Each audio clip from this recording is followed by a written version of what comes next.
I'm going to share something with you.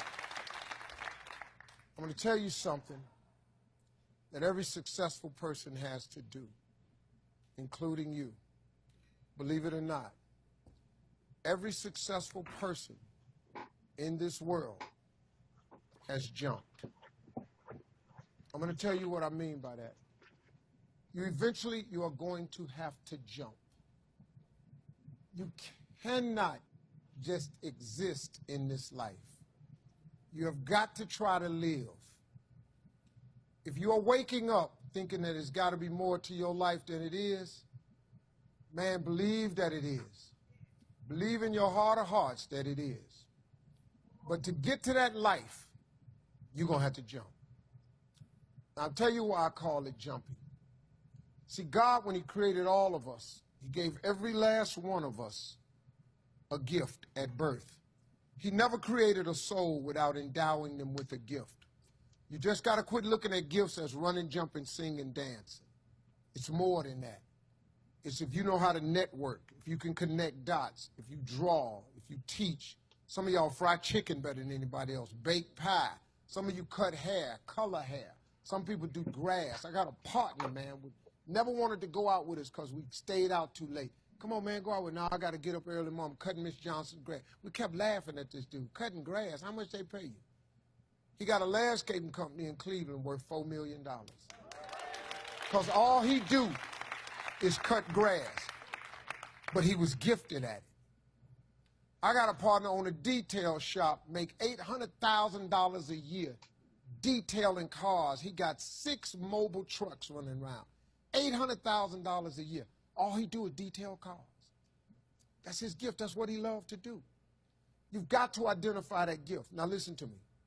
When you see people in life, when you're standing on the cliff of life and you see people soaring by, when you see people soaring, going to exotic places, you hear about them doing wonderful things. Maybe you look up the street and your neighbor just gets a car every year, every 2 years. You know, how is he doing that?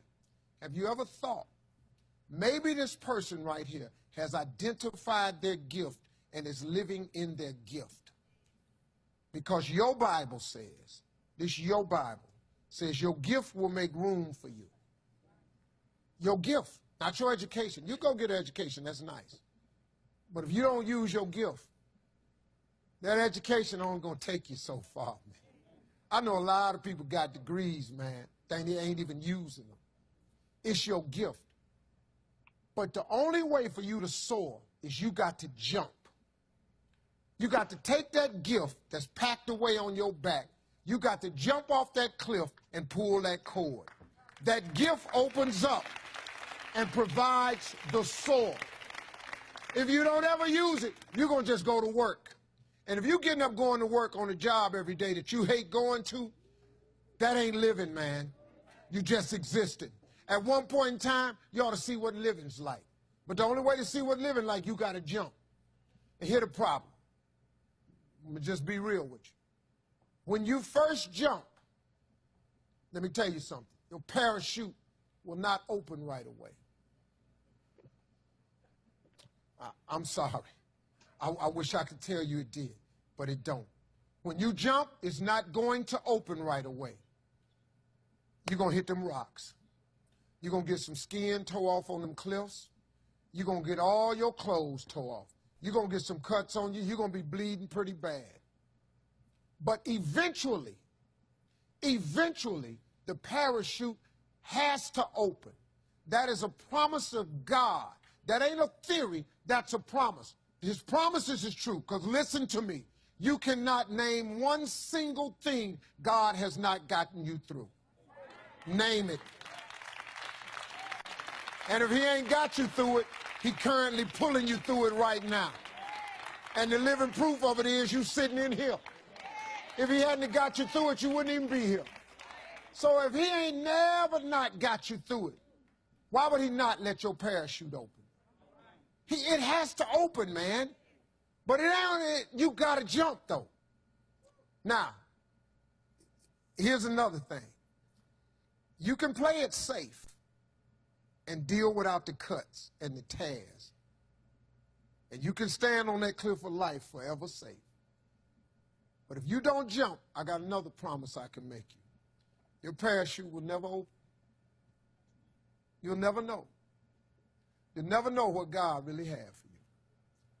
See, your God has a wonderful life for you. Once again, I'm going to refer to your Bible. Now, you go down there, you memorize these scriptures, you don't apply them to yourself. Your Bible says that he comes to give you life and give you life more abundantly. If I were you, I would jump. Because that's the only way to get to that abundant life. You got to jump, man. You got to take a chance. Now, when I get through talking, there are those of you who discuss this in the car. Well, I got bills, and I got bills. Whether you stay on the cliff or you jump, you're going to have bills. Well, if I quit my job, I'm going to ruin my credit. If you got a job, you live in check to check. Even if you got A1 credit, you can't buy nothing else no damn way. At one point in time, man, do yourself a favor. Go see what God really do. God hold you up, man. He ain't going to let you fall. He ain't bring you this far to let you fall. Do yourself a favor, man. Before you leave this world, before you die, jump. Just jump one time. Just jump. Thank you very much.